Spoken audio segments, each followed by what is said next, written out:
पंजाब सरकार की गलती है, सीधा सीधी। मैं क्या मानूंगा, सर्वोच्च न्यायालय कह रहा है कि स्टेट की जिम्मेवारी होती है प्रधानमंत्री का प्रोटोकॉल को फॉलो करना। स्टेट की चूक है, स्वयं मैंने, हम क्या बोलेंगे। तो सुप्रीम कोर्ट ने कहा है कि स्टेट जो साक्ष्य है उसको मिटा नहीं सके। ऑनरेबल हाई कोर्ट को निर्देश दिया, सुप्रीम कोर्ट के रिटायर्ड जस्टिस इसको मॉनिटरिंग कर रहे हैं। ये तो जज के सामने, जस्टिस के सामने हम और आप क्या हैं। नमस्कार, मैं राहुल कुमार। अभी आप देख रहे हैं बेधड़क बात। अभी हमारे साथ हैं बिहार के गन्ना एवं विधि मंत्री प्रमोद कुमार जी। ये बीजेपी के सबसे भरोसेमंद नेता भी हैं। उनसे भी हम बात करेंगे कि इस नए साल में पहला पर्व मकर संक्रांति के रूप में आया है, उस पर इनकी क्या राय है। सर, मकर संक्रांति एक पहला त्यौहार है, सर उस पर क्या कहेंगे। मकर संक्रांति जो राष्ट्रीय त्यौहार है, भारत की भू सांस्कृतिक राष्ट्रवाद के प्रतीक है। इस त्यौहार के शुभ अवसर पर ये आपसी भाईचारे का त्यौहार है और जो अपना प्राकृतिक का जो परिवर्तन होता है उसका यह त्यौहार है। किसानों के अंदर एक उत्साह का वातावरण आता है, उसका यह त्यौहार है। और मकर संक्रांति, मकर के तरफ जो प्रवेश करता है प्राकृतिक वातावरण, वह एक त्यौहार है। तो इस त्यौहार के शुभ अवसर पर हम समस्त अपने राज्य की जनता को, अपनी क्षेत्र की जनता को और समस्त भारतवासियों को कि इस त्यौहार के अवसर पर हार्दिक शुभकामना देंगे, बधाई देंगे कि आपसी भाईचारे का ये त्यौहार को हर्षोल्लास से मनावें। कहीं ना कहीं सर पिछले 2 साल से कोरोना का लहर पूरे भारत, पूरे देश विदेश में भी चल रहा था, लेकिन नए साल में लोग सोच रहे थे कि हमें कोरोना से निजात मिलेगा। लेकिन शुरुआती दौर में ही हमारे बिहार में और हमारे पटना में भी कोरोना अपना तीसरी लहर फैला रहा है। सर देखिए, ये तो कोरोना जो है वैश्विक महामारी कोरोना है, इसका एक प्रोटोकॉल है। इसको मान कर ही, इसको समझ कर ही कोई त्यौहार मनाना है और इसके जो प्रोटोकॉल है उसी हिसाब से 2 गज की दूरी, मास्क जरूरी, साबुन सैनिटाइजर से जरूरी। तो ये जो अब जो हम लोग देख रहे हैं, जैसे पोलियो था कि पोलियो मुक्त भारत बना, काफ़ी संघर्ष के बाद बना और उसका जो एक समझा जाए कि एक जन जागरण के तहत बना। उसी तरह ये जो कोरोना जो है, ये वैश्विक महामारी कोरोना है और ये कोई प्राकृतिक प्रकोप नहीं है। ये जो है एक तरह से वायरस है, जो वायरस को चीन ने भेजा है। अब स्वयं चीन के भी गले में ही पड़ गया है, वह भी लॉकडाउन के फेरा में पड़ गया है।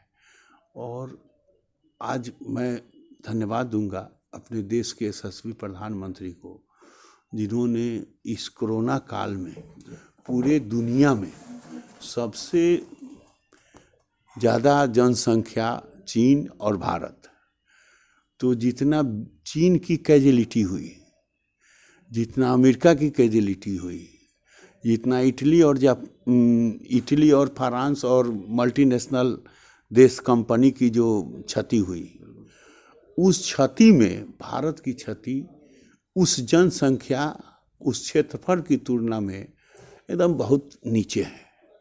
और जितने देश में क्षति हुई इस कोरोना काल में, तो देश की जनसंख्या, विभिन्न राज्यों की जनसंख्या का अनुपात देखेंगे और बिहार के राज्य की जनसंख्या का अनुपात देंगे तो सबसे नीचे है। आज कोरोना जिस गति से आ रहा है उसी 95.8% की रिकवरी भी है, यानी 96% लगभग हमारी रिकवरी भी है।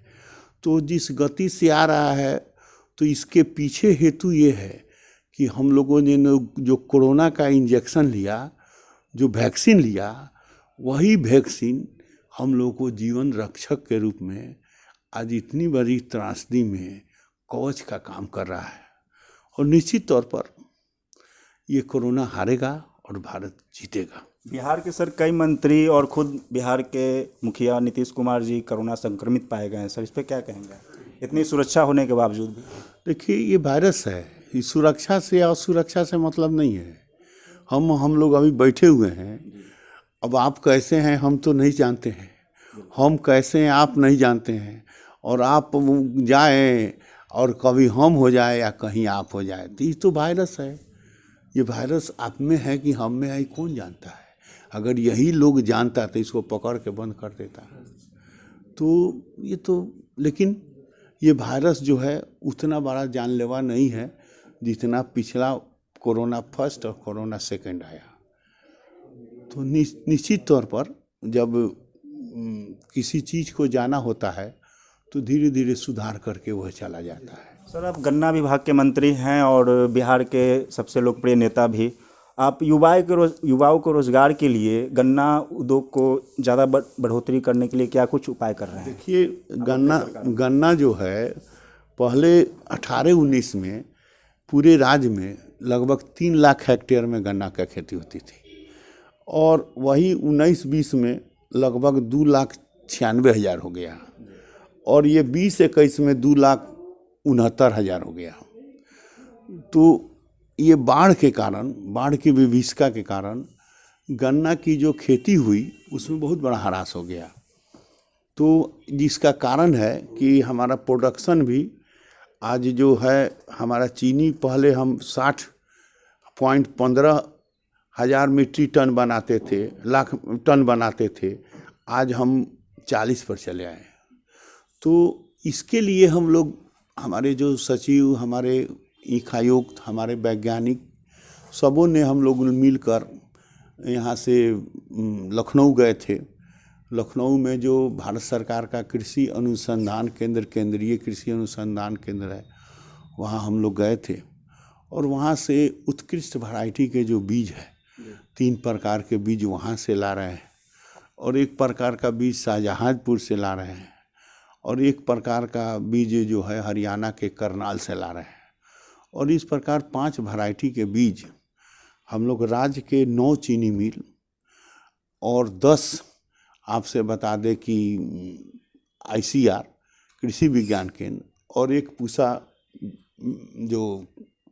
पूसा कृषि अनुसंधान केंद्र है वहाँ, यानी 20 जगह उत्कृष्ट वैरायटी के बीज को हम लोग डेवलपमेंट करने के दिशा में हम लोग काम कर रहे हैं। और इसमें 6 क्विंटल बीज का जो खेती करेंगे उसके लिए हम लोग 20,000 रुपया गन्ना वहाँ से लाने का खर्चा, फिर उसकी उत्कृष्ट खेती के खर्चा, फिर उस बीज का कीमत, यानी जो ब्रीडर बीज है उसको उत्पादन बढ़े और खेती हमारा आगे आने वाले समय में और उत्कृष्ट हो। और इसी प्रकार हम लोग गुड़ खरसारी उद्योग, जैसे गन्ना से एक चीनी बनेगा, एथेनॉल बनेगा, उसी प्रकार गन्ना से गुड़ लगेगा, खरसारी गुड़ लगेगा, पेयजल बनेगा, गन्ना का जूस बनेगा। तो इस दिशा में हम लोग माननीय मुख्यमंत्री उद्यमी योजना के तहत लगभग 50% प्लस सब्सिडी भी दे रहे हैं, और ये योजना हम लोग को काफ़ी कारगर है। और छोटा छोटा टैबलेट के रूप में, औषधि के रूप में गन्ना, फिर गन्ना का एक और वैरायटी हो रहा है, वो है कि आपसे बता दें जैविक गन्ना, जो कोई उसमें फर्टिलाइज़र नहीं लगेगा, जैविक आधारित गन्ना होगा, जो पश्चिमी उत्तर प्रदेश में हो रहा है, और उसका जो गुड़ है वो औषधि के रूप में जा रहा है। तो उसमें भी भारत सरकार सब्सिडी देती है, तो उस दिशा में भी हम लोग आगे बढ़ रहे हैं। तो गन्ना के जो है और ऊंचाई से उत्कृष्ट खेती हो, गन्ना का उत्पादन बढ़े, और जब गन्ना का उत्पादन बढ़ेगा तो स्वाभाविक है कि चीनी का उत्पादन बढ़ेगा, और हमारा जो एथेनॉल है, जो नेशन को पेट्रो डॉलर से सेफ साइड है, तो वह एथेनॉल का भी उत्पादन बढ़ेगा, उत्कृष्ट एथेनॉल होगा। तो हमारा पेट्रोलियम पदार्थ में जो पेट्रोलियम के लिए जो विदेशी डॉलर हम लोग का लगता था, वो डॉलर का सेफ साइड बचत होगा।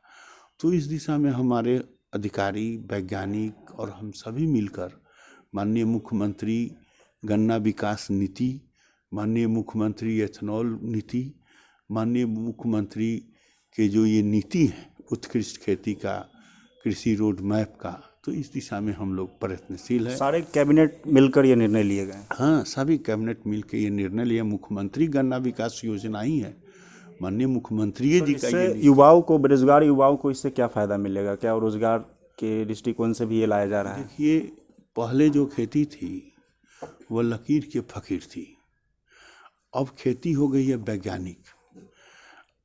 इंटीग्रेटेड एग्रीकल्चर फार्मिंग, समेकित कृषि प्रणाली। तो अब बड़े बड़े जो युवा हैं, जो पढ़े लिखे लोग हैं, बैंक के नौकरी छोड़ के और कई उत्कृष्ट नौकरी छोड़ के, अभी देख रहे हैं जो खिलाड़ी है, जो रांची का क्या नाम है जी, महेंद्र सिंह धोनी, टमाटर की खेती कर रहा है, जैविक खेती कर रहा है, पूरे देश दुनिया में भारत का डंका बजा रहा है। तो ये अब वह खेती नहीं है जो अपने देश के यशस्वी प्रधानमंत्री माननीय नरेंद्र भाई मोदी जी ने, जो अपने कृषि वैज्ञानिक थे, क्या जो आपको क्या नाम है, जो कृषि आयोग के जो इनका नाम क्या था, जो कृषि ये जो स्वामीनाथन, हाँ, जो स्वामीनाथन जो रिपोर्ट था, जो स्वामीनाथन रिपोर्ट था, Swaminathan is not politician. Swaminathan एक बहुत बड़े उत्कृष्ट कृषि वैज्ञानिक थे, ICAR के बहुत बड़े आदमी थे। उनकी अध्यक्षता में माननीय प्रधानमंत्री नरेंद्र मोदी जी ने नहीं बनाया था आयोग, अटल बिहारी वाजपेयी ने बनाया था, ये कांग्रेस शासनकाल में बना था। और स्वामीनाथन वैज्ञानिक का रिपोर्ट 500 पन्ना का था और अटल जी उसको खोलवाना चाहते थे। और इस दिशा में उस समय हमारे कृषि मंत्री राजनाथ सिंह थे, इस पर पहल कर रहे थे, जब तक वह सरकार अटल जी की चली गई। लेकिन स्वामीनाथन रिपोर्ट को कोई खोल कर नहीं देखा। धन्यवाद है यशस्वी प्रधानमंत्री माननीय नरेंद्र भाई मोदी जी को, जिन्होंने उस स्वामीनाथन रिपोर्ट को खोला, देखा और पार्लियामेंट से उसे अमली जामा पहनाने के दिशा में पहल किया और बहस कराया। और उसी रिपोर्ट के तहत जो खेती है, आज खेती को उद्योग के दर्जा के रूप में आ गया। खेती जो था उद्योग के रूप में हो गया। पहले खेती था एक समझिए कि खेती है, हम किसान हैं तो खेत कुछ लकीर फकीर खेत होता था। अब खेती हो गया उत्कृष्ट खेती। अब हमारे पास खेत है, हम अगर खेती नहीं करने चाहते हैं तो ऐसे उद्यमी आ गए हैं जो मुझे रेंट देंगे और मुझे उपजा का हिस्सा देंगे और मेरे जमीन पर उत्कृष्ट खेती करेंगे। ये प्रक्रिया आ गई। यानी जिसके पास जमीन है, जिसके पास खेत है, वही आज समाज का संपन्न व्यक्ति के दायरा में देखा जा रहा है। पहले ऐसा नहीं था। पहले भूमि जो है, समझिए कि एक प्रकार से भूमिपति के लिए वह एक प्रकार का क्या बोलते हैं, वो गर्दन का भार था।